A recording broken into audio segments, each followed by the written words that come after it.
It's never too early to start getting your children involved in sewing. Even as young as the age of 4, you can bring them into the sewing room and they can help things like choosing buttons and looking at fabrics, passing you the scissors, just to get them comfortable with everything sewing. And before you know it, they'll be pestering you to join in and make their own projects.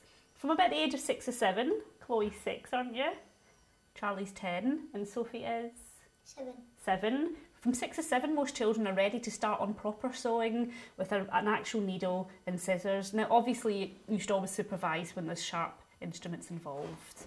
But once the children start sewing, there'll be no stopping them. In this video tutorial, we're going to show you just how easy it is to sew with the children in your life. Now, they can watch themselves and learn, or you can pick up some tips from us and pass it on at home. Are you ready? Let's sew! Yay! In this video tutorial, I'm going to show you how easy it is to get started showing your children how to sew. They could watch this themselves, or you could watch it together and use these tips to inspire you to help them get started. Are you ready? Let's sew. The first thing that we have to do when we start a new sewing project is choose the correct needle and thread for the job. Now, needles come in all different shapes and sizes, and there are even specialist needles depending on the job you're working on. This pack here is a typical packet of household assorted needles, and as you can see, they give us needles in different lengths and sizes. Now, the hole at the top of a needle is called the eye, and I guess that's because side on it kind of looks a bit like an eye. And depending on the needle you're using, the size of the eye will also vary. As you can see here, this is a long thin needle, yet it still has a relatively small eye. When I'm sewing with children, I like to use this, which is a chenille needle. It's still sharp enough to go through fabric, but not too sharp, and it has a lovely big eye, which makes it much easier for children to thread their needle. Now, as well as a variety of needles to choose from, it's important to also choose the right thread for the job. Now, thread comes in all different types and colours. This variety box from Coats is fantastic. It has a whole rainbow of colours to choose from, perfect for any job you could possibly be working on. And inside is a range of cotton or polyester threads. And this is the kind of thread that you will use for a typical sewing job. Also available are embroidery threads, which come in what's called a skein. And as you can see, they look very different to a typical sewing cotton. Now, can you see the difference in the two threads?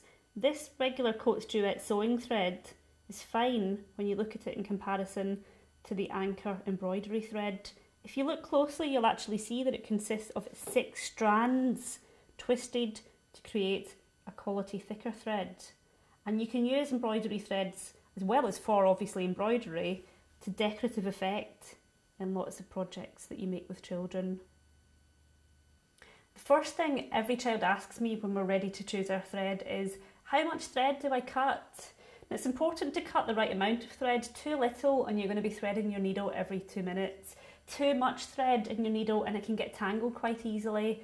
So I always use the outstretched arms technique, and I always say, pull the cotton till your arms are loosely stretched wide, and that's where you should cut. Now, that may seem like a lot of thread, but because we're going to be doubling it over, it's actually perfect.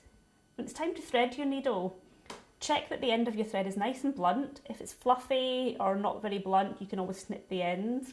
I think it's important to rest the hand that you're holding your needle on the table, and it helps keep it steady, and then wet your thread just to help stay moist. Put it through the eye of the needle, holding your needle up, checking there's nobody around you that you're going to poke with it. Pull, pull, pull until both ends of the thread are even. Smooth them together and then tie a knot in the end.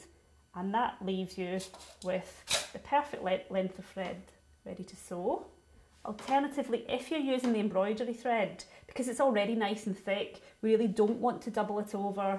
So thread your needle as before and just leave about that much hanging over and knot it at the far end. And then you're ready to sew. Now, the first stitch we're going to learn is a really easy stitch called straight stitch, or some people like to call it running stitch.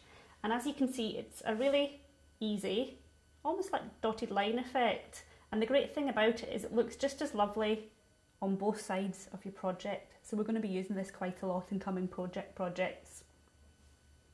Now, the best way to learn running stitch in the very beginning is to start with a piece of scrap felt, and with a permanent marker, just mark some dots along in from the edge at roughly ½ centimetre intervals, and that gives children the perfect practice line to begin on.